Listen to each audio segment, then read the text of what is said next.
The first prototype of the Mark III fighter took to the skies in March 1940. Flight testing immediately showed that its performance was a massive step up from its predecessors. However, this brand new Spitfire never actually entered mass production. The Air Ministry had already ordered over 1,000 of these aircraft. Even so, the main bottleneck was a severe shortage of Merlin 20 engines. The factories building them were already running at maximum capacity. It was not until around October that a window finally opened up to start producing the Mark III. But by that time, Rolls-Royce engineers had managed to significantly upgrade the engine. This massively improved its high-altitude performance, producing a hefty 1,470 horsepower on war emergency power. This revamped engine was designated the Merlin 45. Yet even in October, this updated Spitfire did not hit the assembly line.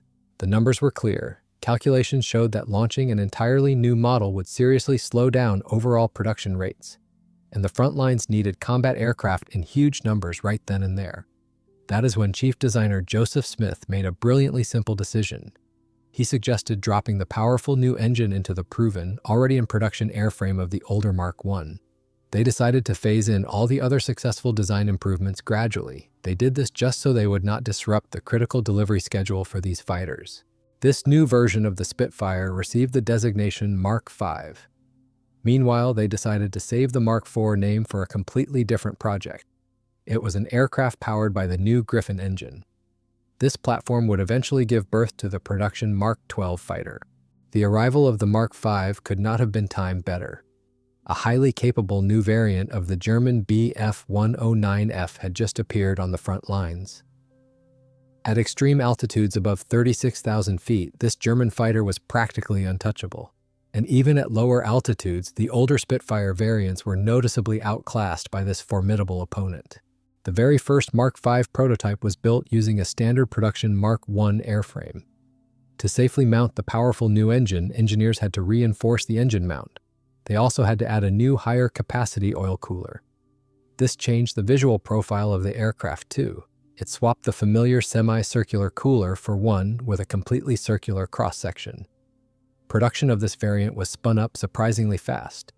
At first, the new engines were installed exclusively at the Rolls-Royce factory. But other manufacturers soon joined the effort. Working together, they managed to quickly convert over 150 aircraft. In March 1941, the Supermarine factories fully transitioned to the Mark V production run. They gradually wound down the assembly of the outdated Mark I and Mark II models. Thanks to the impressive power of the new engine, these upgraded fighters finally became an equal match for the German Bf 109s. By December 1941, more than 1,700 of these upgraded Spitfires had already rolled off the assembly lines. They proved themselves so capable that they almost completely replaced the older fighters in frontline combat squadrons. The Mark V stayed in production for a remarkably long time. In total, aircraft factories churned out an incredible 6,500 of these fighters for the Royal Air Force. And that does not even count the initial batch of aircraft that were hastily converted from earlier versions. All this time, the aircraft just kept evolving. Early on, versions were built with the older Type A wing. However, very few of those ever saw production. Starting in October, the fighters rolled off the assembly line with the updated Type B wing. Right around that time, engineers introduced the Universal Type C wing. This was originally developed for the Mark III. This was a massive breakthrough in firepower.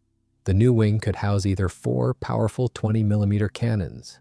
Alternatively, it could hold a lethal combo of 4 machine guns and 2 cannons. What is more, they managed to double the ammunition capacity.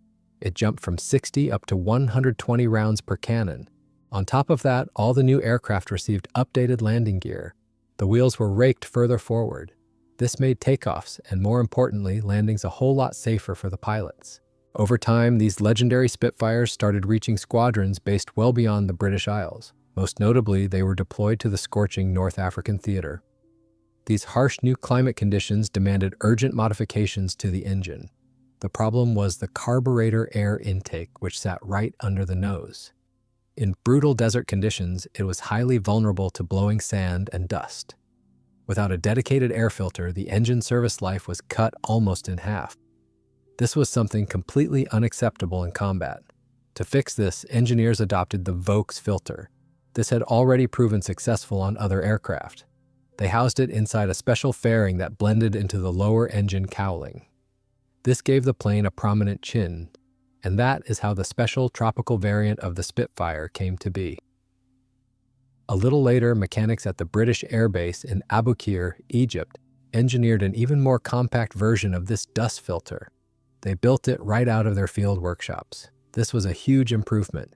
It created far less aerodynamic drag, meaning it did not slow the fighter down nearly as much in flight. As the theater of war expanded, squadrons constantly hopped between new airfields. Because of this, there was an urgent need to seriously boost the Spitfire range. Unsurprisingly, designers fell back on the tried and true concept of external drop tanks. To pull this off, they developed several different variants of flush-fitting slipper tanks. These mounted right under the fuselage. Since this is a classic British aircraft, enthusiasts usually refer to the original specs. This means these held 30, 45, and 90 imperial gallons of aviation fuel. Viewed from the side, they had a half teardrop shape. This fit snug against the center section of the wing. Down the road, engineers designed a fourth, even larger tank in this family. It held a massive 170 imperial gallons. According to early calculations, a giant drop tank like this could push the maximum range to almost 1,380 miles. However, carrying that much extra fuel meant the engine also needed a lot more oil. To accommodate a larger oil tank, engineers had to redesign the lower cowling. They made it noticeably bulkier and deeper. The engine and propeller of the Spitfire underwent continuous upgrades. Early versions of the fighter were equipped with powerful Rolls-Royce Merlin 45 and 46 engines. The 46 offered significantly better high-altitude performance.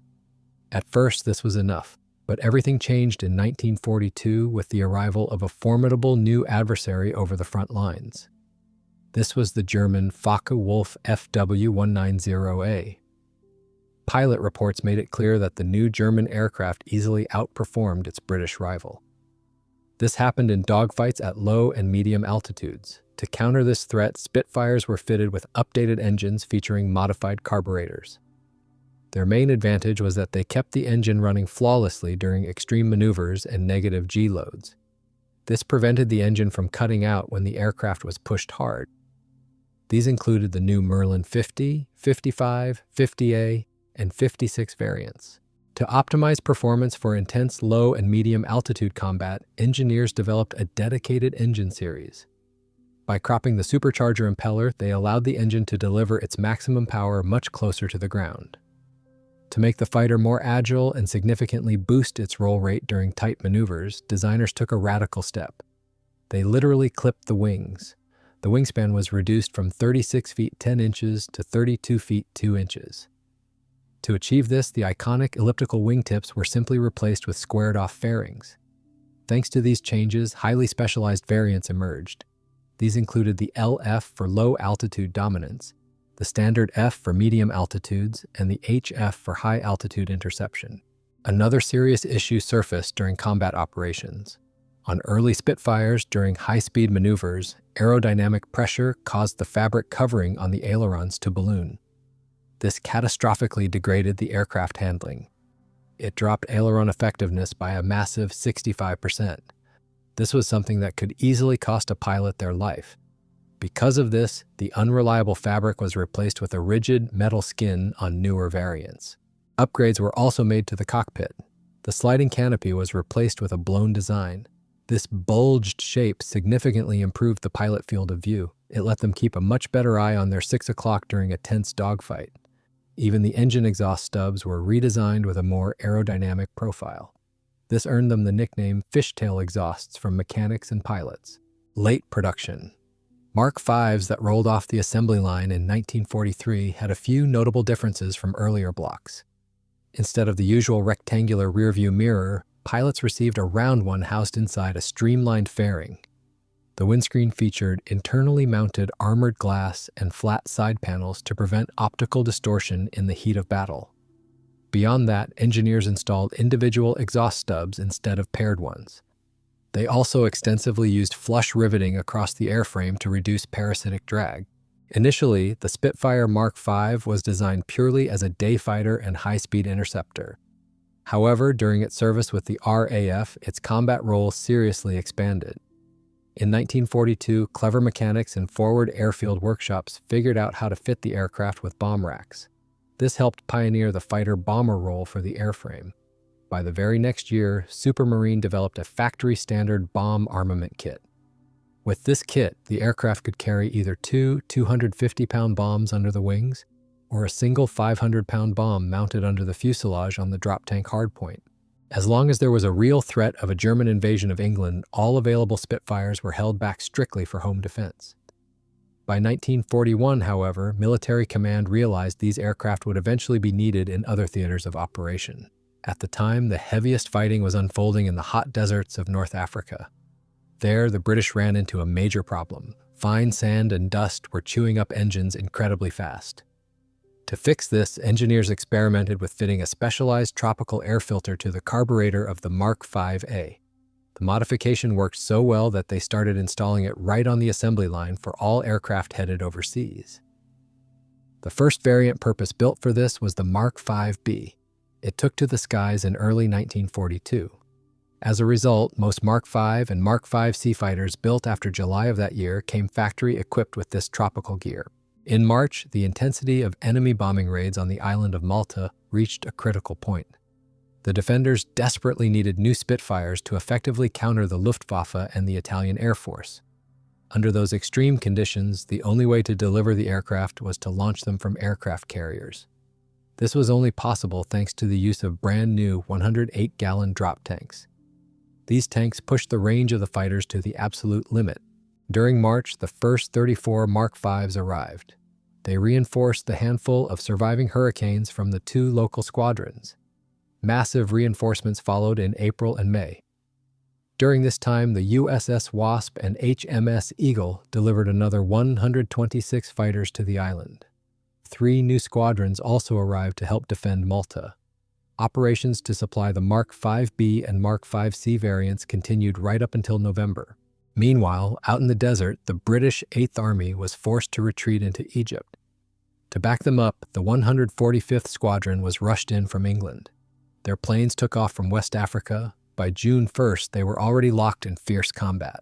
A month later, they were joined by the 601st Squadron, flying in from Malta to help. Back on the island itself, squadrons were rotating. Some pilots transitioned to twin-engine Beaufighters. They handed their Spitfires down to newly formed units. In August, the British consolidated their Egyptian forces into a single massive unit. This was the 244th Fighter Wing. In the scorching African sky, these pilots faced off against the formidable German Bf-109F. Later, they fought the newer Bf-109G as well as the Italian Mk C-202. These dogfights mostly happened at lower altitudes. Because of this, the Spitfires handled the Bf-109F without much trouble. That being said, the newer Bf-109G was slightly faster than the Spitfire Mk V. As for the Mk C-202, it proved to be a pretty evenly matched opponent. The Italian fighter could outclimb the British plane down low. However, it packed significantly weaker armament. A crucial part of the air war in these harsh desert conditions was the work done at British maintenance depots. This was especially true in Abu Qir, Egypt. The local mechanics did not just return around 140 damaged aircraft to service every month. They actively modified them for specialized missions. This applied heavily to the Spitfire Mk Vs. For example, standard tropical filters were great at keeping sand out. However, they created noticeable drag that drastically ate into the top speed of the aircraft. To fix this, resourceful engineers designed their own more streamlined filter. This significantly cut down on drag and saw widespread use across the Mk V fleet. Another major challenge for the Allies was the German Ju-86P high-altitude reconnaissance aircraft. To reach them, several Spitfire Mk Vs had to be lightened as much as possible. Their armament was stripped down to just 2 50-caliber machine guns. On top of that, right out in the field, these aircraft were fitted with extended wingtips. They also received new 4-blade propellers and modified carburetors. The idea worked perfectly. The modified fighters successfully intercepted the German aircraft. However, at altitudes approaching 40,000 feet, it was physically exhausting for the pilots to fly the aircraft. The newer Spitfire Mk VIs later arrived in Africa. It turned out they were not suited for those extreme altitudes either, so the mechanics tried another bold field modification. They took an old Mark V airframe and dropped in a powerful Merlin 61 engine. They also swapped the machine guns for two 20mm cannons. Overall, Spitfires with specially clipped wings became a common sight in the skies over Egypt. Maintenance crews would custom-make wooden wingtips for them. These featured a smoother and more rounded shape than the standard ones used back home in Great Britain. For reconnaissance missions, some of the aircraft were fitted with the latest cameras available. To make these recon planes uncatchable, ground crews did not just clip the wings and propeller blades, they also carefully polished most of the fuselage skin. The aircraft were then coated in a specially smoothed camouflage paint. All of this was done with a single goal in mind, squeezing every last drop of speed out of the airframe. It was these high-speed recon planes that supported the British forces after their decisive breakthrough at El Alamein in the fall of 1942. That same month, British and American forces successfully landed on the shores of Algeria and Morocco. The first to touch down at the newly captured airfields were joint Allied squadrons flying those same battle-tested Mark Vs. However, by December, the situation on the front had deteriorated significantly. The Allies had to fight under grueling conditions. The airfields were primitive, and proper maintenance facilities were virtually non-existent. On top of that, German resistance stiffened considerably as deadly FW-190 fighters began appearing in the skies. To help meet the urgent needs of the ground troops, ground crews started converting some of the fighters into improvised fighter bombers. Racks for 250-pound bombs were mounted under the wings. At the same time, some American pilots looking to improve dogfighting maneuverability took it upon themselves to remove one machine gun from each wing. This lightened the aircraft as much as possible. These kinds of frontline field modifications were incredibly common across the entire Mediterranean theater of operations. For instance, on the island of Malta, mechanics mounted the 20mm cannons in a completely different configuration than the standard factory blueprints called for. Early the following year, the more modern Spitfire Mark IXs finally began arriving in North Africa. Even so, by May, when the German forces found themselves completely surrounded, the backbone of Allied air power in the region still consisted of over 20 squadrons. They were flying the good old Spitfire Mark Vs. Eventually, the squadrons slowly started re-equipping with the new Spitfire Mark VIIs and Mark IXs. But the veteran Mark Vs stayed in the fight for a long time. Some units even continued flying them successfully in combat during the massive Allied invasion of Italy in the fall of that same year. To give American pilots at least some tactical training before throwing them into the meat grinder of actual air combat, a special training center was set up in Morocco. Young flyers honed their skills there on P-38s, P-40s, and the legendary Spitfire Mark V. The training flight operated about a dozen aircraft.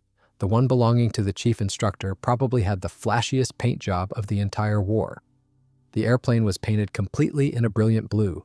Its engine cowling was decked out with bold red and white stripes. There was just no way you could mistake that fighter for anything else in the sky. Later on, Mark Vs saw heavy action during the Sicily campaign and the massive Allied invasion of Italy. In that theater, however, they were mostly used for ground attack and close air support. For instance, the Mark V-Cs of the South African Air Force 2nd Squadron were armed with 4 20mm cannons. By 1944, these airplanes were being heavily flown by Polish, Greek, and French units within British ranks. In August of that same year, Yugoslav pilots from the 352nd Squadron also got their hands on the upgraded Mark V-C version.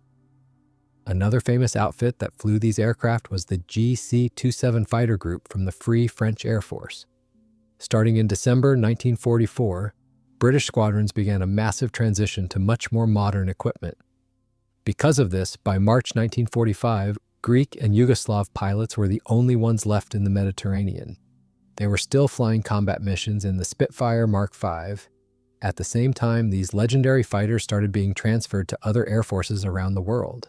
In October 1942, Joseph Stalin personally reached out to Winston Churchill for help. As a result, the Soviet Union received a batch of Spitfire Mark V-Bs.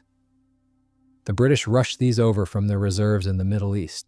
By March 1943, Soviet forces had taken delivery of 143 of these aircraft. They pressed them into service almost immediately. Some of these fighters patrolled the skies along the Black Sea coast of the Caucasus. Meanwhile, others defended the airspace over Moscow. In late 1943, German aces from the JG-52 fighter wing were in for quite a shock. During fierce fighting near Orel, nearly 200 miles south of the Soviet capital, they suddenly ran into a formation of 25 British Spitfires. The operational footprint of these aircraft just kept expanding. Starting in October 1943, Portugal also received about 50 of the Mark V B fighters. Later, in October 1944, another batch of these aircraft was shipped off to Turkey, and right at the very end of the Second World War, the final few Spitfire Mark V C models joined the fleet of the Royal Egyptian Air Force. By mid-1942, Australia was facing the serious threat of a Japanese invasion. To help defend the continent, the 54th Squadron was urgently transferred from England. They arrived along with the 452nd and 457th Australian Squadrons. After a brief workup period, they were combined into the 1st Fighter Wing. This wing was stationed around the city of Darwin. In 1943, their aircraft finally arrived. These were brand new Spitfire Mark V Cs from the latest Supermarine production blocks. The wing almost immediately saw heavy combat against Japanese forces. These forces had been flying massive bombing raids against the northern territories of Australia since February. During these raids, the Japanese bombers were escorted by the famous Mitsubishi A6M0 fighters. Initially, the British Spitfires were outmaneuvered by the Zeros. However, the Spitfires held a distinct advantage in level top speed and dive performance. By June, the Australian wing aircraft were heavily worn from constant sorties. But by then, the intensity of the Japanese attacks had faded, and the rest of the year passed relatively quietly. To relieve the exhausted squadrons, No. 2 Operational Training Unit arrived. They took over the Mark V Cs and began intensive pilot training for the more advanced Spitfire Mark VIII. When these new fighters arrived in 1944, the original 3 squadrons finally passed their old Mark Vs down to other units. Meanwhile, in the dense jungles of Burma, the 607th and 615th Squadrons received their Spitfire 5Cs in September. They were soon joined by the 136th Squadron. The arrival of these aircraft allowed the Allies to quickly seize air superiority. Their main opponent in this theater was the Japanese Nakajima Ki-43 Oscar. This was also known as the Hayabusa. Much like the Zero, this Japanese fighter completely outclassed the British aircraft in maneuverability. However, it fell drastically short in top speed, firepower, and overall structural integrity. The Mark V combat career in this theater was short-lived. Starting in January 1944, they began being replaced by the much more capable Mark VIII variants. While air battles raged across the globe, back in Great Britain, production of the Spitfire 5C ran continuously throughout 1943. The Castle Bromwich plant rolled its last aircraft of the series off the line in August. Westland kept producing them right up until October. Fighters from these final production blocks received a major upgrade. The elevators were reskinned in metal, and they were fitted with enlarged horn balances for better control authority. That year, around 1,300 airframes rolled off the assembly lines. Some were fitted with upgraded Merlin 50 engines. You could visually tell them apart because they featured 6 individual exhaust stacks on each side. The older Merlin 45 engines used 3 dual stacks. Interestingly, almost all of these brand new upgraded fighters were immediately shipped overseas for combat. The squadrons left behind to defend Britain itself had to soldier on with older war-weary airframes. Throughout 1942, engineers ran a series of experiments. They were trying to squeeze every last drop of performance out of the Mark V airframe. One of the most successful results of these tests was a new clipped wing.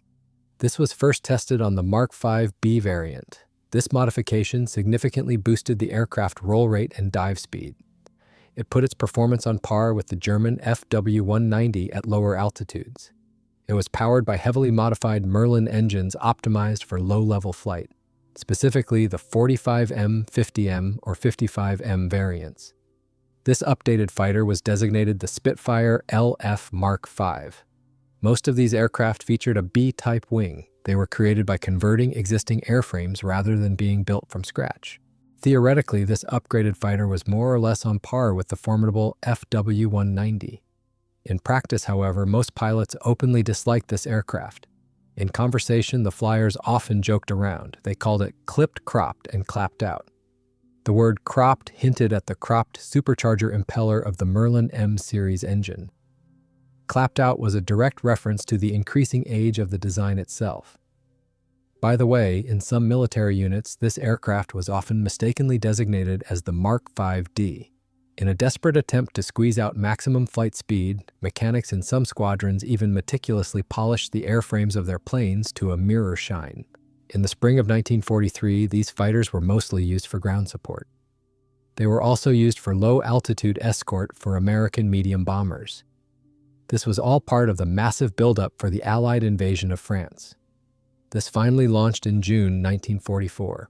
Truth be told, by that historic moment, only 5 squadrons were still flying the Mark V. On D-Day, June 6th, 2 squadrons flying Spitfire Mk Vs flew a critical mission. They were part of a special air spotting pool that combined Royal Air Force and Royal Navy assets. Their job was both spectacular and incredibly dangerous. Using tracer fire, these aircraft marked targets on the French coast for heavy Allied naval artillery. Interestingly, some of these Spitfires were flown by U.S. Navy pilots. Their primary mission was to spot and adjust naval gunfire from the sea. By September, there were almost no Spitfire Mk Vs left on the front lines. But the aircraft's history was far from over. The fighter continued to see heavy use in second-line squadrons and various training units. In the second half of 1944, a few search and rescue detachments even received these aircraft. Other airframes found a new calling in meteorological reconnaissance, gathering weather data. And 2 British squadrons kept flying their Mark Vs to train anti-aircraft defense units. This practice continued even after the official end of combat operations in Europe in May 1945.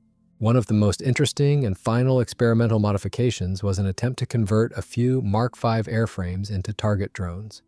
They were radio-controlled and intended to serve as flying targets for training anti-aircraft artillery crews. This ambitious project was carried out in 1945 by ML Aviation. However, despite all the engineers' hard work, not a single one of these planes was ever actually used in unmanned flight. Around the same time, roughly 70 Mark V-B fighters were handed over to the French Air Force. There, they became excellent training platforms for young pilots. Eventually, in March 1948, all the Mark Vs still sitting in British aviation storage were officially scrapped. Over in Portugal, though, their career lasted much longer. Local Spitfires were still in active service right up until the early 50s. Now let us look under the skin and break down exactly how the Spitfire Mk V-B was put together. Simply put, it was a classic single-seat aircraft with a single powerful engine. It featured an all-metal construction and a cantilever low-wing configuration. The fuselage was built using the standard semi-monocoque construction of the era. Do not let that complicated term scare you. It just means that inside, the aircraft had a sturdy metal framework of formers and stringers. Its smooth metal skin was not just a covering. It was a stressed skin design that actually took on some of the flight loads, making the entire structure stronger. To make the airplane as aerodynamic as possible, engineers used flush rivets on the nose section. This ensured nothing protruded into the slipstream. Out on the tail, though, they stuck with standard round head rivets. The engine cowling panels could be popped off quickly. This gave mechanics easy access for routine maintenance and rapid turnaround. Overall, the designers went with a conventional layout. Up front, sitting securely on a sturdy tubular steel mount, was the massive engine. The oil tank was tucked away directly underneath. Right behind the engine, separated by a dedicated firewall, sat 2 large fuel tanks. And just aft of those, past another protective bulkhead, was the cramped but well-thought-out cockpit. The cockpit was fully enclosed by a sliding glass canopy. The main section slid aft and featured a blown, bulged shape. This gave the pilot excellent rearward and downward visibility. The left side of the canopy usually included a clear vision panel that could be opened in flight. The sliding section itself could be locked in various partially open positions. In an emergency, the pilot could jettison the entire canopy using a quick release mechanism. If that ever jammed, there was a backup plan. The pilot had to smash the plexiglass with a small crowbar. This tool was stowed in a dedicated recess on the left side of the cockpit. To help the pilot check their six and spot enemy fighters, a rear-view mirror was mounted right above the windscreen.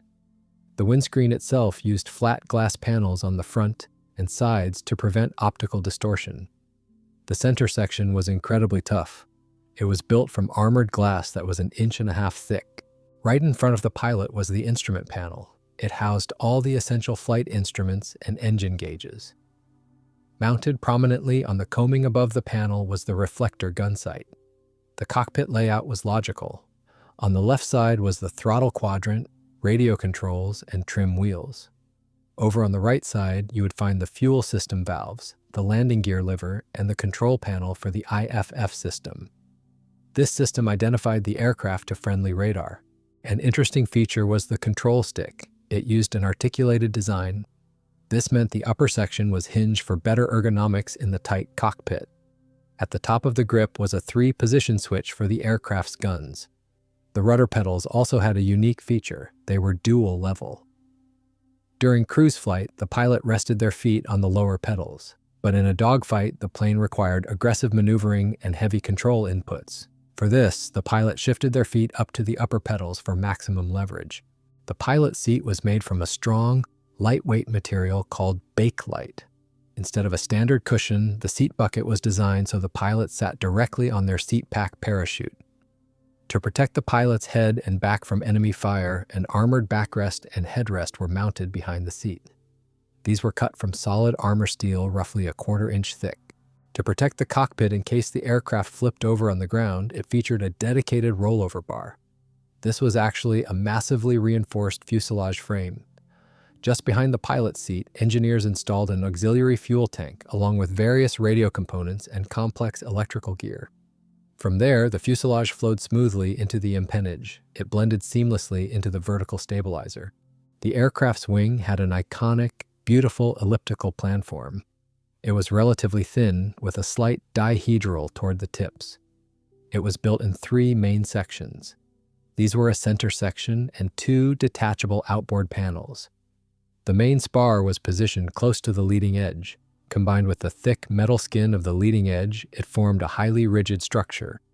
This was capable of withstanding heavy G-loads in combat. Aft of the main spar, the wing used a lightweight aluminum alloy framework. The skin here was still metal, but significantly thinner to keep the fighter's overall weight down. An aft spar carried the ailerons. These were the primary control surfaces for roll. They were all metal and aerodynamically balanced for lighter stick forces. Underneath the wing center section were the split flaps. They were divided into inner and outboard segments for precise speed management on approach.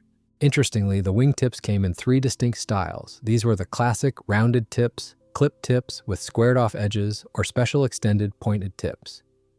Factory-fresh Mark V fighters typically shipped with 2 options right out of the box. These were the standard rounded tips and the aggressive clipped ones. The empennage featured an exceptionally rugged all-metal structure. However, the movable control surfaces, the elevators, and rudder used a metal framework covered in durable aircraft fabric. This design choice saved valuable weight. To keep stick forces manageable at high speeds, these surfaces incorporated a carefully designed system of aerodynamic and mass balancing. This made the fighter incredibly responsive and precise. The landing gear featured 2 main struts and a small tail wheel. The main gear retracted outward toward the wingtips. It was partially covered by strut fairings. This geometry allowed the wing to remain as thin and aerodynamic as possible. However, it resulted in a narrow gear track. This made the aircraft a bit twitchy on the ground, especially on rough, unpaved airstrips. Gear actuation was hydraulic. It was powered by an engine-driven pump. In case of a hydraulic failure, the pilot could blow the gear down. They used a dedicated compressed carbon dioxide bottle located right in the cockpit. The wheels featured reliable pneumatic brakes. They also used oleo pneumatic struts to soak up the bumps. The tailwheel was fully castering and remained fixed in flight. The main tires measured roughly 24 by 3.5 inches. The tailwheel was about 10 by 3 inches. The heart of this fighter was a powerful liquid-cooled V12 Rolls-Royce Merlin engine. It was from either the 40 or 50 series. It was paired with a 3-bladed constant-speed metal propeller from de Havilland. Alternatively, it used a wooden rotor prop. Different series of these engines had their own unique quirks. For example, the 40 series came with float-type carburetors. The 50 series used more modern diaphragm carburetors. Depending on the specific modification, the engines were fitted with different superchargers. The Merlin 45, 50, and 55 models had standard medium-altitude superchargers. The 46, 50A, and 56 got systems optimized for high-altitude performance. The 45M, 50M, and 55M versions were built for low-altitude flying. Meanwhile, the Merlin 55, 55M, and 56 engines boasted even more powerful two-stage superchargers. On average, the time between overhauls, or TBO, for one of these engines was around 240 flight hours. As for the internal systems, the hydraulic system of the aircraft was exclusively used to retract and extend the main landing gear. Now the pneumatic system handled a lot of other crucial components. It deployed the landing lights, it operated the wheel brakes and flaps, it controlled the radiator shutters and the gun valves. It even engaged the second-stage supercharger of the engine. The compressed air for all this was safely stored in 2 cylinders. These were located on the left side, right behind the cockpit. The electrical system of the aircraft powered the navigation lights, radio gear, and gun sight. It also powered the instrument lighting in the cockpit, along with various warning indicators. All of this ran off a 750-watt generator. It also used a 40-amp-hour battery that the engineers tucked away in the tail section of the fuselage. Interestingly, the electric starter of the engine could only run off an external ground power unit. If they had to take off from a forward airfield, pilots used a special pyrotechnic cartridge starter. The radio setup consisted of a VHF communications radio. To make life easier for the mechanics, it was mounted on a handy hinged tray right behind the seat of the pilot. Every British Spitfire was also equipped with a top-secret IFF, or Identification Friend or Foe, transponder. Since this gear was highly classified, it had a built-in pyrotechnic self-destruct charge. If a pilot had to make a forced landing in enemy territory, they were required to destroy the device immediately. On top of that, the self-destruct system would trigger automatically in the event of a severe crash. The main radio used an antenna. It was strung between a mast behind the cockpit and the vertical stabilizer. Meanwhile, the antennas for the secret IFF system ran from the sides of the fuselage. They extended out to the tips of the horizontal stabilizer. The fuel system featured 2 self-sealing tanks located right behind the engine. They were placed just ahead of the firewall. The upper tank held roughly 44 imperial gallons of fuel. Meanwhile, the lower one took about 58 imperial gallons. There was also a provision for an extra fuel tank behind the cockpit. However, it was usually left empty. They did this on purpose. This ensured they wouldn't throw off the fighter's center of gravity in the air. It was only fueled up when external drop tanks were hung under the wings for long-range flights. To keep that massive engine from overheating, it used a specific coolant. This was a mix of water and ethylene glycol. The radiator for the system was housed in a special aerodynamic fairing under the right wing. Over on the left side was the oil cooler. It was noticeably smaller. This asymmetrical layout actually became one of the fighter's most distinctive visual features. The armament on the first variant, known as the A-Wing, was pretty solid and well thought out.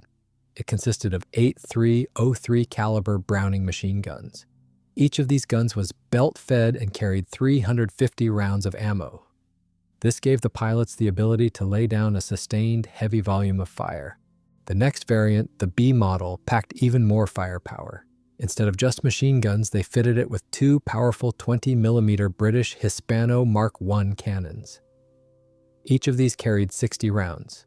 They were complemented by 4 of those proven Colt Browning machine guns. But the real step forward was the universal C variant. Most of the time, it was armed with 2 and rarely even 4 British Hispano cannons.